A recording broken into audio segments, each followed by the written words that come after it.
Meanwhile, a toxic chemical leak from a train is forcing evacuations and raising some health concerns near Cincinnati. At a news conference just minutes ago, officials confirmed that leak has been stopped and they're monitoring the air to make sure that it's safe to breathe.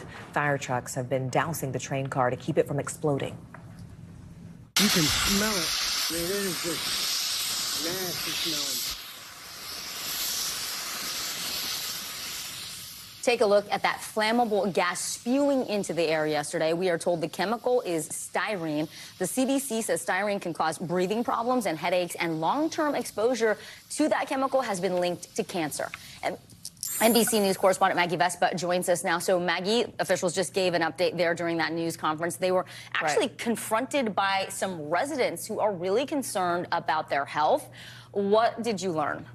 Yeah, guys, it was dramatic and almost somewhat ironically, it kind of came in response to kind of the top headline of the news conference, which was officials saying, despite that video that you saw from yesterday and how intense that was, they now say they've gotten test results to indicate that the air quality in that area is safe. And again, that video right there is from yesterday. That leak has since been stopped.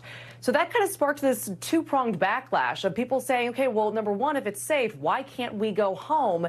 And number two, some people worry that officials are wrong and actually the air is still unsafe. So here's some of that drama that played out just minutes ago. What do you recommend to residents who had numb tongues and burning eyes, still dealing with headaches? Residents are feeling displaced, scared. They have nowhere to go. They left their everything. They stepped up and walked out of their house. My mom left without her wheelchair. And we're ready to help you with that. So we'll talk with you guys inside in a more private manner. Yeah, first you heard it was like a reporter asking, what do you say to residents? And then residents themselves chiming in. We saw officials walking over to talk to them personally, one-on-one, after the news conference wrapped. But kind of the main answer that they gave to those questions, guys, was actually there is still testing being done on the air quality, and it's also up to the health department, who didn't have a rep there, to lift any evacuation orders. So they said that's kind of on them. In the meantime, they said they are still worried about the possibility of an explosion, and that's why what you're watching right now is playing out. They're dousing that tanker car in water to keep it cool, because if it heats up, that's when, guys, that styrene could, they say, explode. All right, Maggie Vespa for us there reporting. Maggie, thank you.